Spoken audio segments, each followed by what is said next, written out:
1 Coríntios, capítulo 10 e 31 diz: portanto, quer comais, quer bebais, ou façais qualquer coisa, fazei tudo para a glória de Deus. Você pode repetir, por gentileza? Fazei tudo para a glória de Deus. Vamos fazer novamente? Fazei tudo.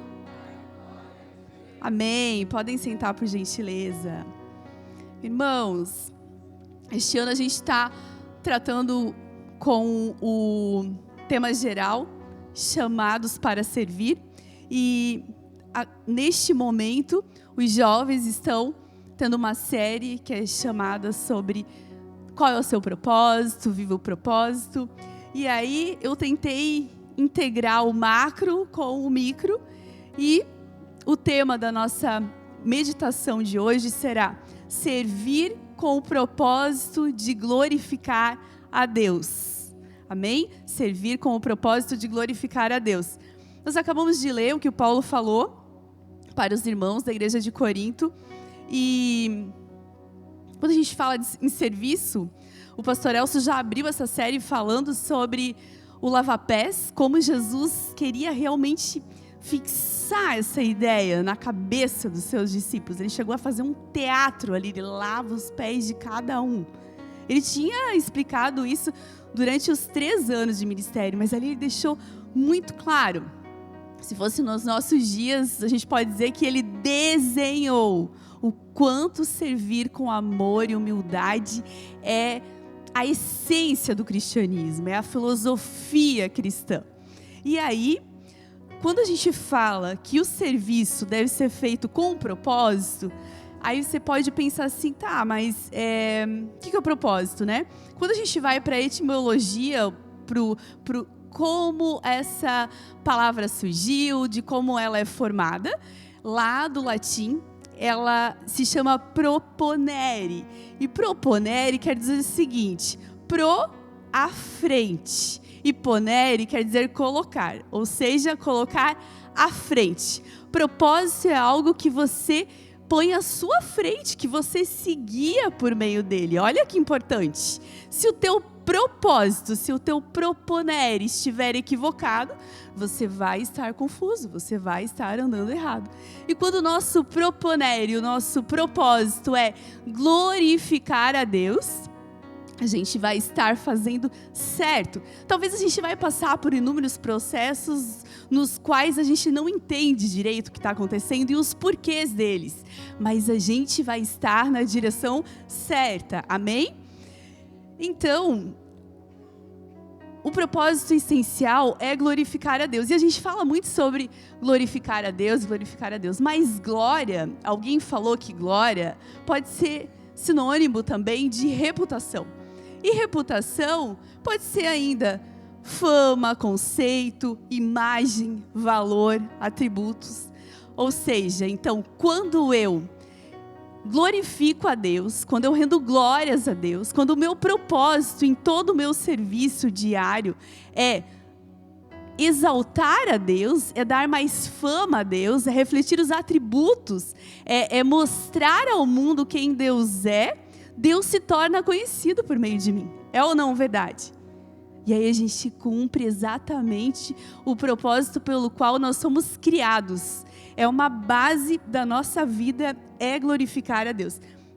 E parece simples, mas no dia a dia a gente encontra inúmeros fatores internos e externos que querem andar na contramão disso.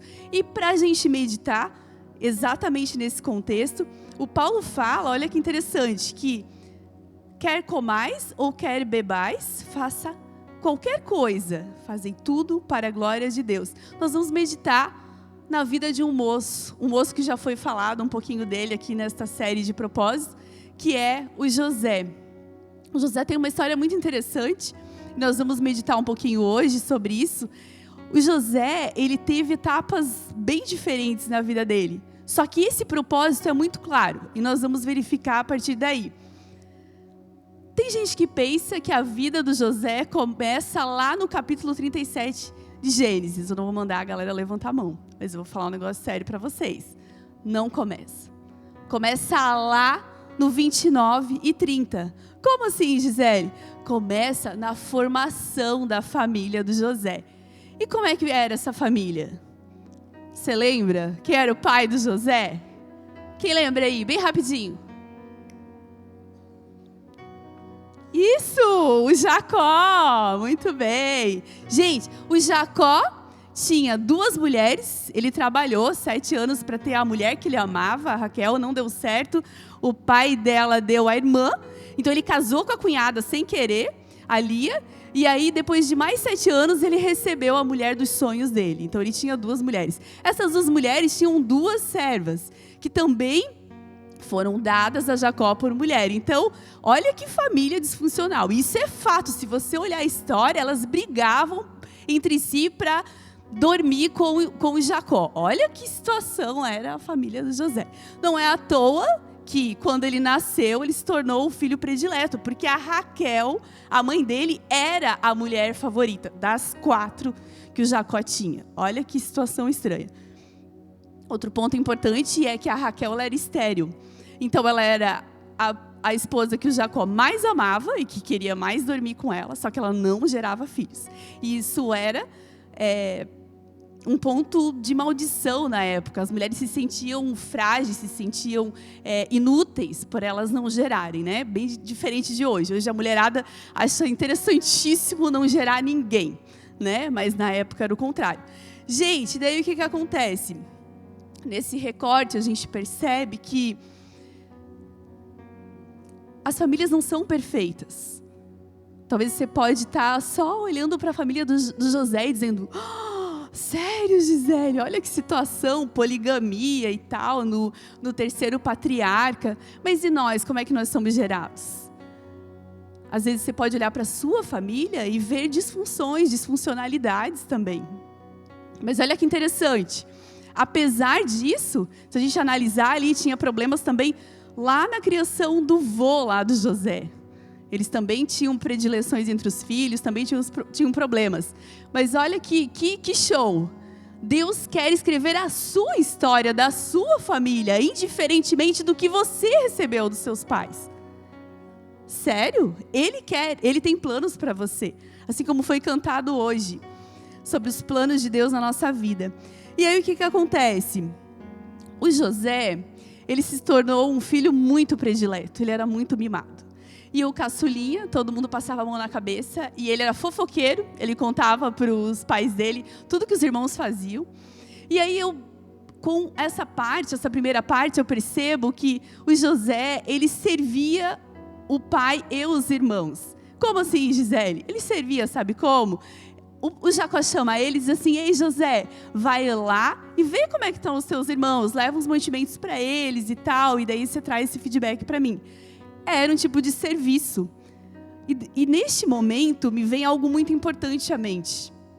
O nosso serviço, com o propósito de glorificar a Deus, ele precisa iniciar lá no interior da nossa casa.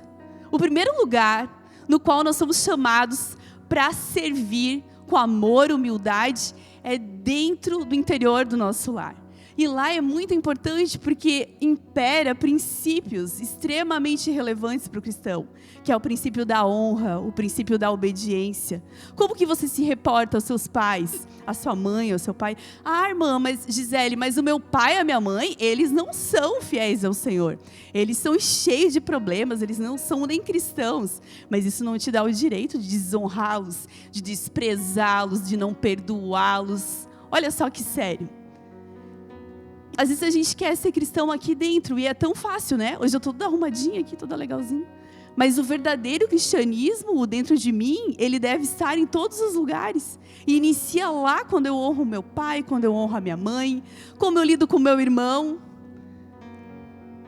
Aí você pode dizer: ai, Gisele, mas tem tantas coisas estranhas na minha casa, é tudo nossa, totalmente antibíblico e tal. Então, Deus quer que você seja a coluna, que você sirva com amor, humildade, com honra, com obediência.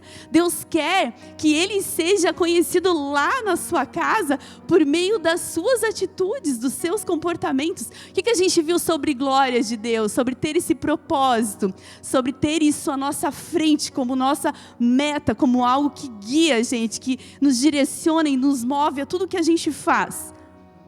Com tudo que a gente vai fazer, com tudo que a gente vai falar, a gente vai mostrar quem Deus é às pessoas. Olha que importante. E aí você pode dizer assim, nossa, Gi, mas é muito difícil. Eu estava fazendo um devocional que é do Oswald Chambers, e ele fala que o diabo quer dizer para a gente, dentro da nossa mente, que o padrão de moralidade de Deus é muito alto. Ele é tão alto que ele é inatingível. Eu nunca vou conseguir. Eu sou pecador, eu sou miserável e tudo mais. Mas Deus não. Deus quer nos levar à maturidade, Ele quer nos aperfeiçoar. Quem é justo, fique mais justo ainda. Vai se santificando ainda. Só que nós temos que estar abertos. Nós precisamos.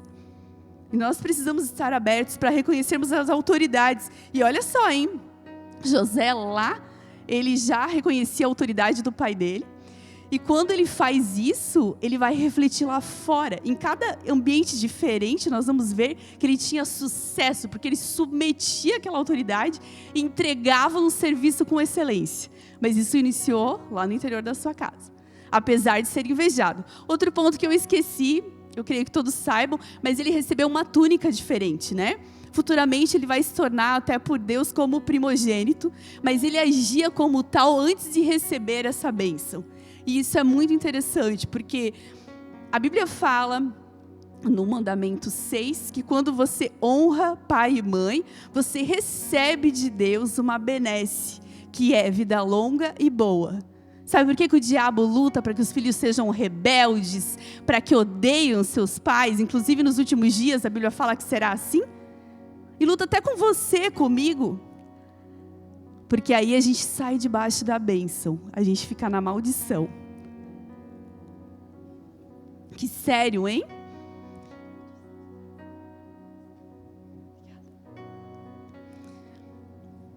Gente, José teve sonhos, né? Uns sonhos meio estranhos. Ele já era um filho mimadinho, predileto. Lá o que todo mundo ficava aí com a cara, com o nariz meio torto para ele. E ele teve uns sonhos, e basicamente os sonhos diziam isso. Cara, você vai estar no topo da sociedade aí. Todo mundo vai se dobrar diante de você, você vai ser muito poderoso. E o ingênuo, né, caçulinha, coitado, muito simplesinho, num jantar de família lá de noite. Tava todo mundo tranquilo em volta da mesa, ele solta essa pérola, diz, galera, eu sonhei isso. O que aconteceu? Nossa, o pessoal quis matar ele de inveja, de ódio. Não acredito que o guri mais arrogante tem a ousadia, a audácia de falar isso. Primeiro ponto que eu quero falar, o Senhor quer nos revelar o que Ele tem pra gente, os seus planos. Só que a gente só vai conseguir entendê-lo se a gente estiver alinhado.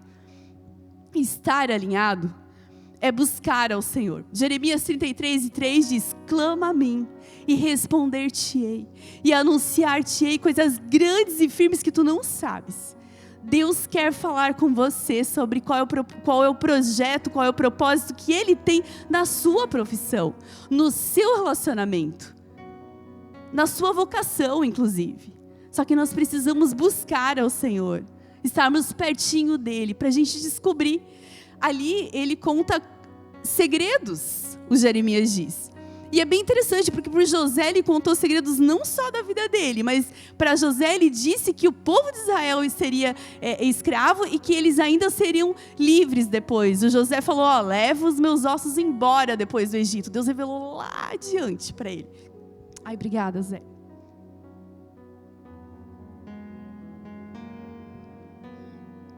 Desculpa, irmãos. Então, o segundo ponto do sonho, o primeiro seria este, né? E o segundo ponto dos sonhos, na verdade, que eu quero fazer um recorte aqui. Talvez você vai dizer, não tem nada a ver com a vida de José. Tem. José, Deus tinha um plano que parece até triunfalista, não parece? Havia um processo ali doloroso para levá-lo ao pódio. Mas eu não sei, às vezes eu não sou um José, às vezes eu sou um João Batista. No caso, eu sou menina, né? Então eu sou uma Ruth. Talvez eu não vou ser uma Esther, talvez eu vou ser uma Ana. Eu vou passar um processo doloroso para gerar uma pessoa que vai abençoar uma nação. Deus tem um plano e um projeto para você.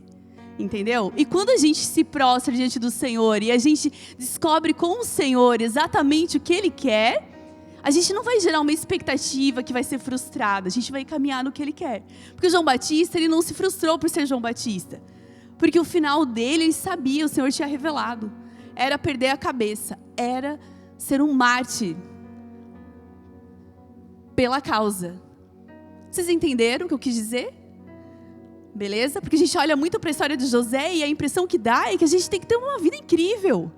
Mas agora, neste momento, há pessoas sendo extremamente hostilizadas no mundo porque amam a Jesus.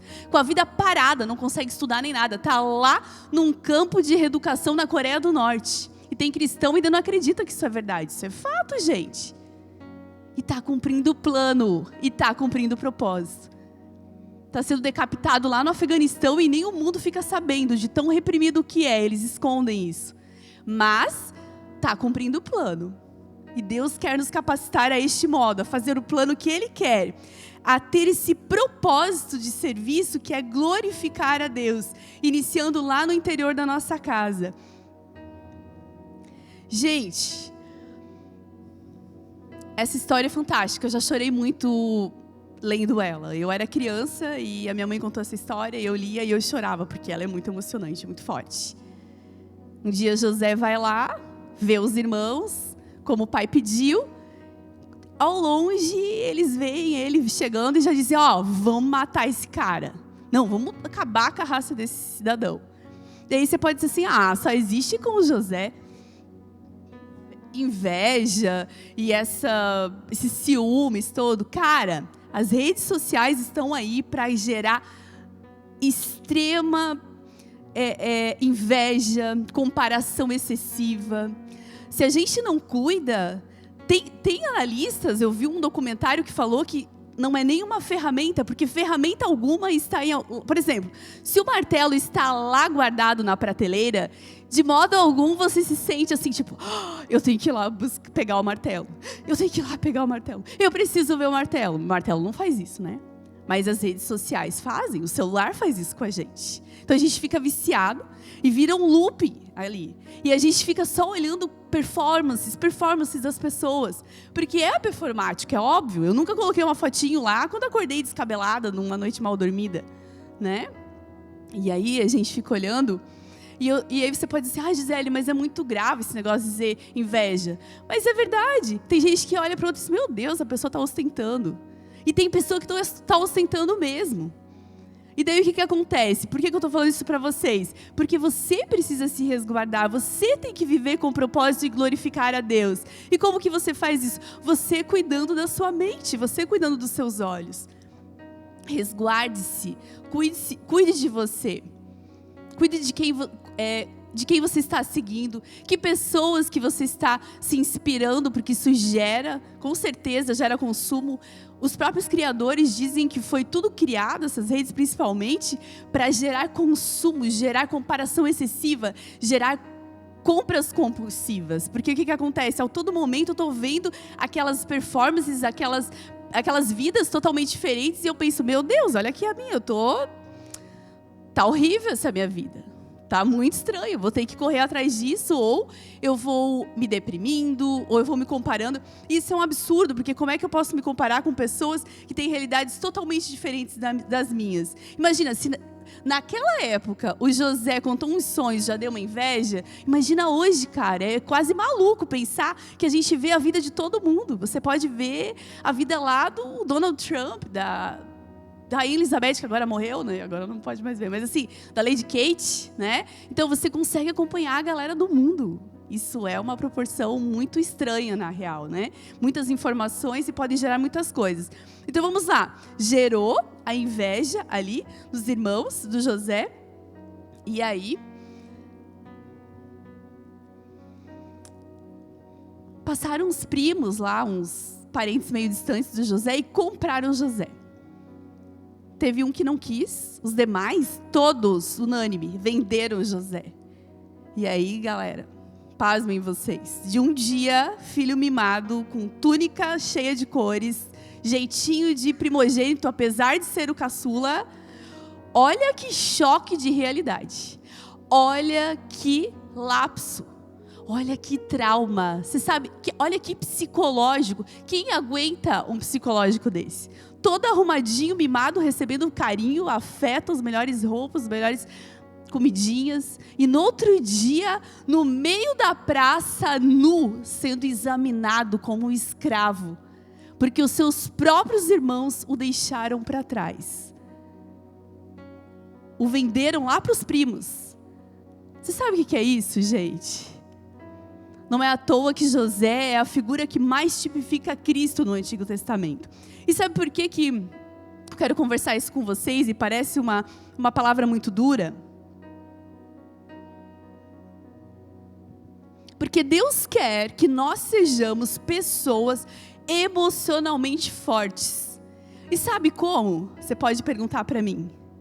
Levando as nossas emoções aos pés de Jesus. Gente, o que você acha? Que terapia que o José teve para um dia ser filho mimado e no outro dia tá lá passando vergonha, pode-se dizer, exposto, humilhado no meio da praça. E aí vem outro ponto que eu acho muito forte. O Senhor sabe nos tratar exatamente naquilo que nós precisamos. Antes ele estava lá daquele jeito, recebendo todos aqueles mimos, que particularmente eu acho errado o jeitinho do Jacó. Se eu tenho 10 filhos, eu me organizo para tentar amar a todos. É óbvio que cada filho é diferente. Mas você gera isso, e a gente vê que vários relacionamentos disfuncionais, famílias que fazem isso, geram na criança uma série de problemas. Então isso é fato, foi matemático. Né? A gente podia chamar os terapeutas aqui, hoje a Cris não está aqui. Mas, o que acontece? A Cris não é a Lê, confundi. Mas, Deus sabe nos tratar. Deus está nos colocando nos processos que Ele precisa para tratar o nosso interior. O José precisava sair daquela situação para estar na outra, para realmente entender que ele não era nada, que ele não era a última bolacha do pacote, nem o gás da coca, né? Será que a gente está entendendo? Será que a gente leva as nossas emoções para o Senhor? Ou será que a gente é dodói? Qualquer palavra que alguém fala, qualquer frase, se a irmã passar por mim e olhar torto, pronto, aquela irmã ali, meu Deus, me magoou. A gente vive numa sociedade extremamente hipersensibilizada, hipersentimentalizada. E isso é muito sério, porque Jesus não era assim. Ele tipificava Jesus, e Jesus não era assim. Jesus era compassivo, ele tinha compaixão, ele tinha amor, ele tinha bondade, mas ele ganhava lapada todo dia. Ele realmente, as pessoas olhavam para a cara dele e diziam assim, você é filho do diabo, e faz as coisas por meio dele. Cara, e eu quero dizer algo para você, o Espírito Santo quer forjar o nosso psicológico, para que a gente fique forte, para que a gente resista. Se uma perseguição vier física ao Brasil, e nós tivermos que sermos presos, morrermos queimados no meio da praça, a gente vai? Ou a gente vai dizer assim, ai Jesus, é muita dor. Outro ponto muito importante, gente, sobre o segundo princípio, então, é José levava suas emoções a Deus, tá? Isso é muito fato e a gente percebe isso pelo modo como ele processou as coisas. Ele caiu lá como escravo e ele continuou oferecendo serviço de qualidade, de excelência. Como você sabe disso, Gisele? Providencialmente, o chefe do exército comprou ele como escravo, o Potifar. E olhem só, se a gente for ler, a Bíblia fala que ele foi tão excelente que o cara olhou para ele e pensou, meu, esse cara é muito bom, eu vou colocar ele dentro da minha própria casa. Aí colocou.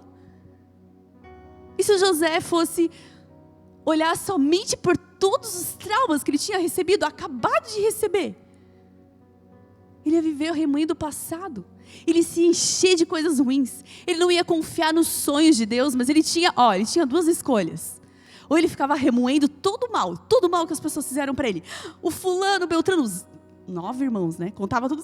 Eles me venderam, eles fizeram todo esse mal para mim. Olha que ruim, que cruéis. Olha eu, coitadinho, tão inocente, tão filhinho querido. Ou ele podia olhar e dizer assim, peraí, eu estou passando essa tribulação, essa angústia, mas Deus me fortalece, eu creio nos teus sonhos. Você me deu sonhos lá. Você tem um propósito na minha vida, que é glorificar o teu nome, que é servir com excelência, e eu vou continuar fazendo isso. E esse foi o serviço do José, e ele foi crescendo. Até que o Potifar, na casa dele, disse assim, agora você não é mais o cara que auxilia aqui na casa, não. Não, agora você manda em toda a minha casa, toda. Só minha mulher aqui é minha, o resto você vai organizar tudo aqui, cara. Pega lá. Pensa um cara de confiança, de excelência. Como que a gente está exercendo o nosso serviço fora de casa agora? Antes era dentro de casa, né? E agora fora de casa. Como é que a gente está espelhando Jesus? Sendo uma cópia de Jesus fora do nosso lar. Lá no trabalho, por exemplo. Será que as pessoas veem diferença no nosso trabalho? Será que elas percebem que a gente faz o melhor? Porque, você já foi numa loja quando a vendedora realmente te trata com respeito? Ela quer perceber tua necessidade, ela te ajuda. Você consegue distinguir? Ou quando aquela nem dá bola para ti não quer vender o produto? Você consegue perceber? As pessoas percebem se a gente é excelente e se a gente não está nem aí com a vida. E quando a gente quer glorificar o Senhor, a gente entrega o produto do melhor modo possível. Nós nos esforçamos, é intencional isso, tá? Não era Deus operando as obras, indo lá com a mão do José fazendo as coisas, não. O serviço ele deve ser feito intencionalmente para glorificar a Deus. E como? Com excelência. O que eu posso fazer aqui para melhorar? Isso. Isso aqui não é minha função, mas eu posso fazer e vai ajudar. Bora, vamos fazer.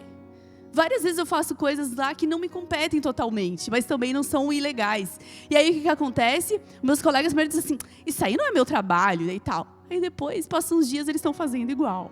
Eu digo, glória a Deus, está ajudando o processo, ajudando as pessoas a serem bem cuidadas. Isso glorifica o Senhor. E aí você trata tão bem as pessoas, lá no meu trabalho, às vezes tem vozinha que quer dar um abraço na gente, quer dar um beijo, ela se sente tão bem acolhida, tão bem recepcionada. E às vezes ela até fala, você é tão legal, tão querida. Eu digo, a senhora nem sabe, isso aí é Jesus. Eu já falo, já vou plantando uma sementinha, porque é Jesus. E é Deus. Todas as coisas boas que eu tenho, que eu sou, que eu faço, é Jesus. É Ele, é a glória dEle, é eu espelhando o caráter santo de Deus às pessoas. Quando eu era criança, eu tinha dificuldade em algumas áreas. Em uma área, em artes. E aí a minha mãe pediu para eu orar. Eu dobrei o joelho e disse, Jesus, me ajuda. Chorando, desesperada, porque o professor era muito rigoroso, um professor novo que entrou. E Jesus operou um milagre mesmo. Operou um milagre. E eu comecei a desenhar, eu tenho guardado os desenhinhos lá em casa. E os desenhos ficaram fantásticos, que até o professor achou que eu estava usando alguém para fazer no meu lugar. Mas depois ele viu, porque todo o desenho era muito bom. E ficou muito legal. E aí, quando eu chegava em casa, que eu mostrava para a mãe, eu tirei 10. Aí minha mãe disse assim, minha filha, dá glória a Deus. Dá glória a Deus. Isso aí é toda glória para Jesus. E parece brincadeira, mas toda glória é para Jesus. Toda glória é a Deus. Quando você receber um elogio, se você não puder verbalizar lá no seu coração, tenha isso muito claro. É glória a Ti, Senhor. Pega para Ti esse elogio, é Teu, é tudo Teu, eu sou Tua. Tudo vem de Ti, por meio de Ti e é para Ti. Aleluia, glória a Deus. Irmãos, algo muito importante sobre as emoções é o fato do cristão, a cultura judaico-cristã aqui no Ocidente, ela prega muito o perdão. E quem é o nosso mestre do perdão? É Jesus. E aí quando a gente olha a nossa família disfuncional, ou o que os irmãos fazem, gente, prestem bem atenção nessa frase. Todas as relações vão criar feridas, mágoas, todas. Porque a gente é humano, eu sou humana, você é humano. Se a gente ficar convivendo direto, um vai alfinetar o outro em algum dia.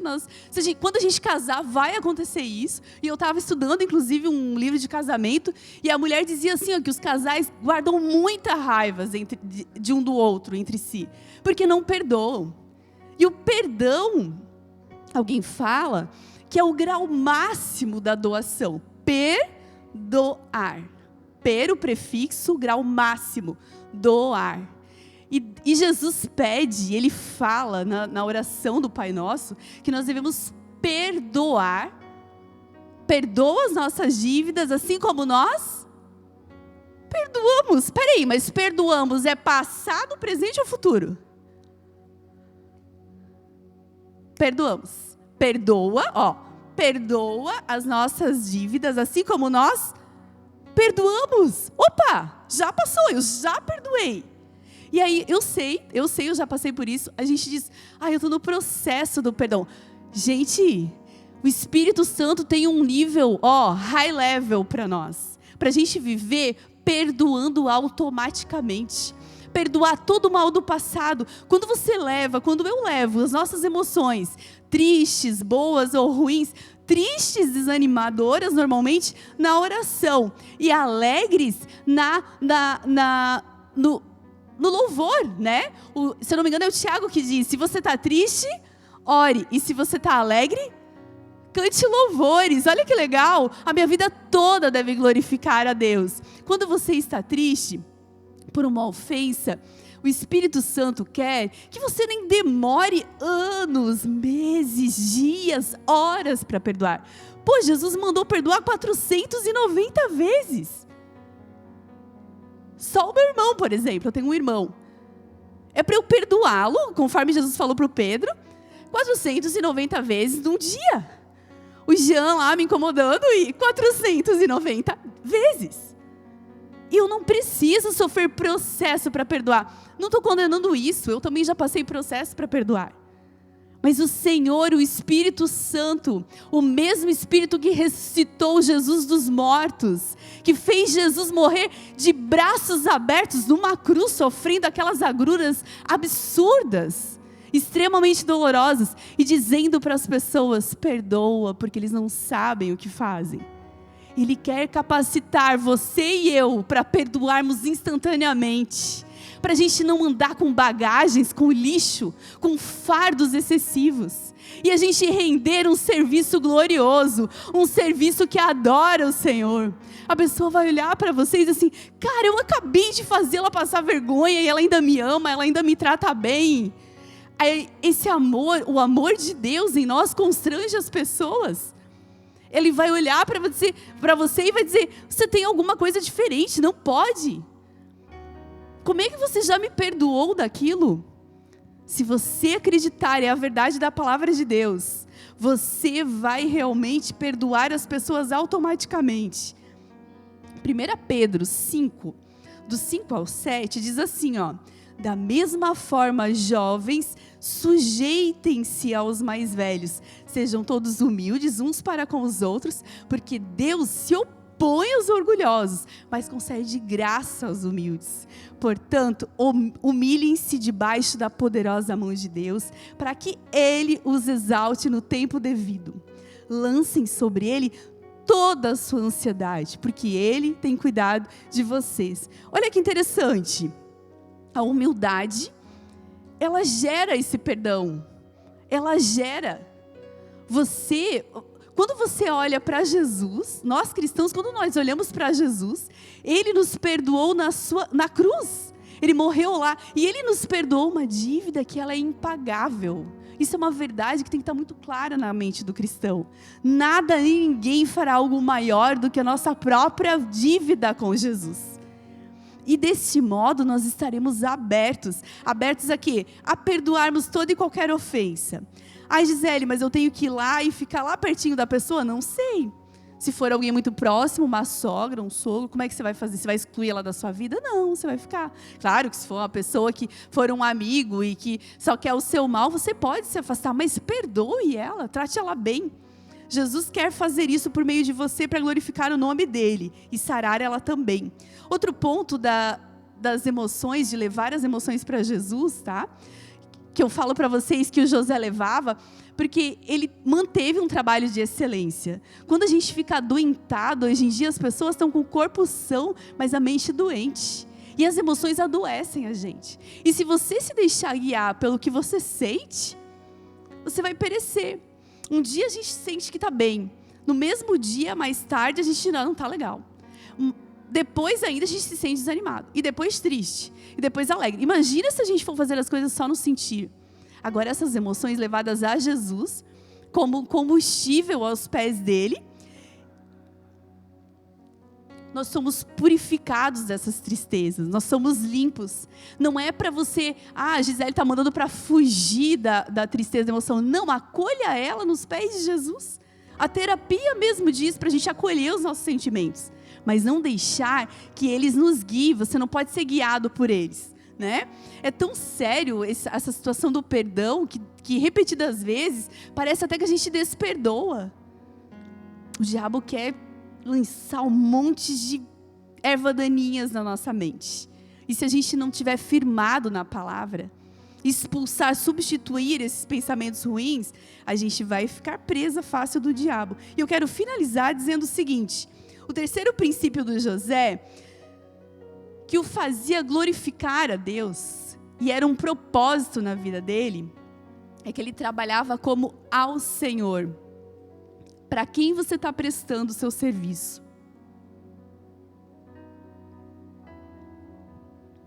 O trabalho é algo muito interessante para o cristão. E eu digo que o cristão deveria ser a pessoa que mais gosta de trabalhar. Até porque Jesus fala que meu pai trabalha até agora. E diz também na palavra, Jesus deixou muito claro que no céu vai haver trabalho. E a gente tem uma cultura muito do... Eu não gosto de trabalhar. Se eu ficar rico hoje, amanhã eu nunca mais volto ao meu trabalho. As pessoas dizem isso, né? E normalmente a galera que fez isso se tornou pobre. Se você for investigar, todos que ganharam na Cena, na Mega e tal, e que nunca mais trabalharam, eles ficaram pobres rapidinho, 1 ano depois. Mas assim, tirando isso, foi só um recorte pra gente distrair. O cristão deveria ser a pessoa que mais gosta de trabalhar. Só que aí que tá. O servir, ele é trabalho, ele demanda. É trabalho em todas as esferas, em todos os lugares, para todas as pessoas. Porém, quando você trabalha como ao Senhor, para o Senhor, as suas expectativas não estão nas pessoas. Isso é muito importante, porque o José, ele estava lá, junto com o Potifar, e tinha um sucesso ali, estava indo tudo bem. De repente, o serviço dele era tão excelente que o diabo teve que criar uma tentação, criar um outro negócio ali, porque não podia interferir no serviço dele. Daniel, a mesma coisa, olha só. O Senhor quer que a gente tenha um trabalho com excelência, com esforço mesmo, dedicação. E aí, o que acontece? Vem uma tentação. A tentação para o José foi de arrumar uma paixão ali, né? A mulher do Senhor se apaixonou por ele e tentou assediá-lo e tal, e ele foi resistindo. Aparentemente, tá? Alguém, às vezes a gente enganado, até pudesse pensar assim, poxa, parece que o plano é este. Olha, sem brincadeira, tá? Eu já vi casos tão estranhos, o mundo tá tão... os princípios, os valores estão tão distorcidos que alguém no lugar de José ia dizer assim, ó, chegou a minha oportunidade de brilhar de vez agora. Vou ter a mulher do cara e vou virar o chefe de tudo aqui. Olha, eu não duvido, do jeito que a gente está com a situação hoje em dia. Só que o José tinha os princípios e valores muito firmes. E isso custou toda a reputação dele. Só que a reputação de Deus foi mantida. Será que a gente está preparado para irmos lá para a prisão por uma calúnia, para acabar com a nossa reputação? Como bandido mesmo. Como uma pessoa que quis imoral, né? Quando a gente não é. Mas para que a glória de Deus, para que o nome do Senhor se mantenha, quanto que a gente liga para a nossa reputação? É a reputação dele que é a maior, é a dele que importa. A minha não importa. Se você precisar perder uma amizade, porque essa pessoa quer levar você a fazer coisas imorais, corruptas, desonestas, o que você vai fazer? Você vai manter a amizade? E vai deixar a glória do Senhor de lado? É uma escolha muito séria. E José fez. José foi lá para a prisão. E outro ponto bem importante, que José não colocava expectativa nas pessoas, tanto com essa mulher, que ele poderia talvez manter um caso ali com a mulher, né? Se ele quisesse manter assim, tipo, de bom mocinho e tal. Não. E olha, ele dá uma resposta muito séria para a mulher, tá? Ele fala assim, ó: como poderia eu, então, cometer algo tão perverso e pecar contra Deus? Olha como o propósito dele era glorificar a Deus. Será que nós estamos forjados a este ponto? Irmãos, depois disso, o José estava lá na prisão. E um outro ponto que eu percebo que ele olha só que interessante, ele tentou colocar a expectativa dele nas pessoas. Ele falou lá para o copeiro, depois que ele revelou o sonho, ele disse assim: cara, ei, quando você for lá diante do faraó, se lembra de mim. E não deu certo. Não deu certo. Agiu, repetiu ali algumas vezes. Se Deus tem um plano contigo, ninguém pode te ajudar. Tem processos que a gente passa. Eu vi a mensagem da Thalia, não pude estar aqui, mas ela falou como o sofrimento gerou intimidade dela com o Senhor. Isso é muito importante e gera mesmo. Esse é um dos propósitos de Deus para o sofrimento na nossa vida. É o modo, talvez o melhor que Ele consegue, né? E nestes processos, ninguém vai nos ajudar. Então não adianta nós levarmos as nossas emoções às pessoas, a gente querer que as pessoas resolvam nossos problemas, depositar expectativas enormes no ser humano. A gente também é falho e a pessoa é limitada. A minha melhor amiga é a minha mãe, mas repetidas vezes, o meu pai também, eu cheguei com problemas para eles que eles disseram: ó, minha filha, vamos orar, vou dobrar o joelho aqui com você, Deus vai ter uma resposta. E Deus está cuidando de você. Deus está forjando você nesse processo. Mas você precisa ter algo muito firme na sua mente. Eu vou manter minha fidelidade ao Senhor. Eu quero ter como propósito a glória dEle. A glória dEle e as pessoas. Indiferente do que vai me ocorrer. Se coisas boas ou ruins. E aí, o José vai lá para a prisão. E olha só que interessante, tá? Com calúnia, com difamação, com vergonha, chamado de imoral, tentou lá namorar a mulher do chefe, ele estava lá na prisão, e sabe o que aconteceu? Continuou servindo com excelência, continuou glorificando a Deus, continuou fazendo as coisas certas. E isso é muito forte e fica muito evidente mais tarde quando ele chega lá diante do faraó. Sabe por que eu digo isso? Porque olha só que interessante. Ele revela os sonhos do faraó, o faraó chama ele e tudo mais. E ele olha para o faraó e diz assim, ó: olha, é Deus que está comigo que vai dar a revelação para você. Quando você não atribui a sua glória a você, você glorifica a Deus, as pessoas veem. Mesmo pelas suas atitudes, pelas suas falas, pelo seu comportamento. E o contrário também é verdade. A gente pode, em vez de fazer as coisas para a glória de Deus, fazer para a nossa glória. Ou colocar qualquer outro ídolo no lugar de Deus. Mas se a gente quer glorificar o Senhor, a gente precisa ser intencional. Ter isso muito forte na nossa mente. O que eu estou fazendo agora? Para quem que eu vou fazer? Como que eu vou fazer? E isso foi tão importante. E eu fecho dizendo que o faraó, ele testificou que o José glorificava a Deus. O faraó olhou para ele e disse assim, ó: acharíamos um varão como este em que haja o Espírito de Deus? Gente, é isso que o Senhor quer fazer por meio de nós. Se não fosse por isso, a gente só aceitaria Jesus e já iríamos para o céu. Ele quer ser feito conhecido ao mundo por meio de cada um de nós.